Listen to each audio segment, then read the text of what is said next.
Hello and welcome to the second video on IriusRisk and threat modeling. In this video, we're going to look at the second question in the 4-question framework. What can go wrong? So this is the threat model that we generated in the first video. As you can see, we've automatically generated some threat feedback relating to the architectural diagram that we created. This is currently categorized against critical, highs, mediums, and lows in the project. We're going to take a closer look at those threats that have been generated. So we can get to the threats through the threat view in the toolbar. By default, the threat view is categorized by component. So if we expand these out for the web application server, you can see that we have identified 35 threats. For the browser, 14 threats. And you can further open that up to look at the actual threats themselves. Threats are grouped by default using a use case. And then we have the threats. And this view can be customized, so we can add in additional columns that show us different information related to the project. At this point, I've just added in the risk response, which shows us what our planned mitigation is. So here we're planning, or we actually have implemented 25%, and we have 75% of our threat unmitigated, compared to the next threat, which indicates that we have some planned mitigation and other not planned. Now, this has been generated by the rules in the diagram that have automatically identified controls which are both implemented in the green and required in the orange. So for each threat, if we open up the lower pane fully, we can see each threat is described with a name, a unique reference.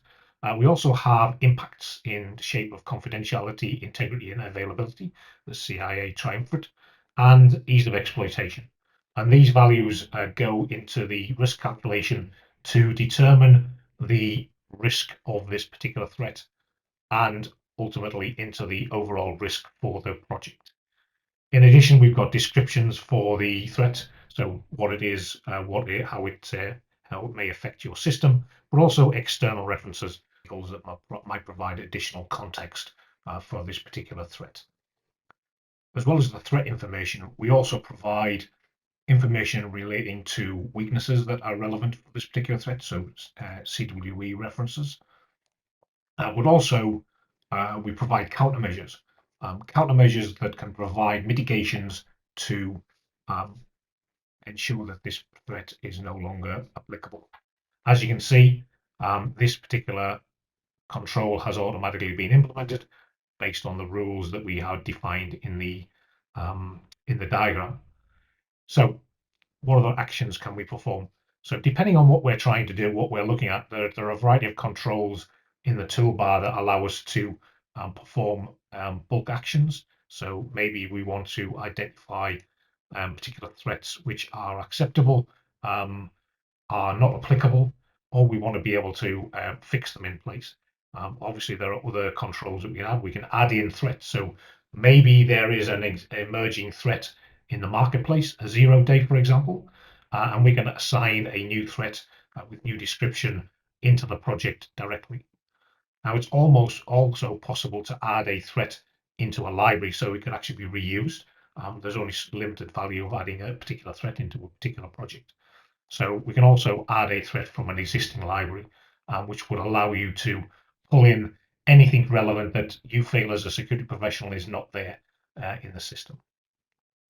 So we can also apply standards, but we'll look at that as part of our controls and what do we plan to do about remediating some of these threats. There are a variety of filters, so we can flatten the view from our current categorization by component, and we can filter. So we can filter to look at particular areas that are relevant to us, a particular component. So we can just filter on the web application server. We could look at only the criticals, the highs, the mediums, the low. Again, it depends on, as a user, what we want to consume and how we want to consume it.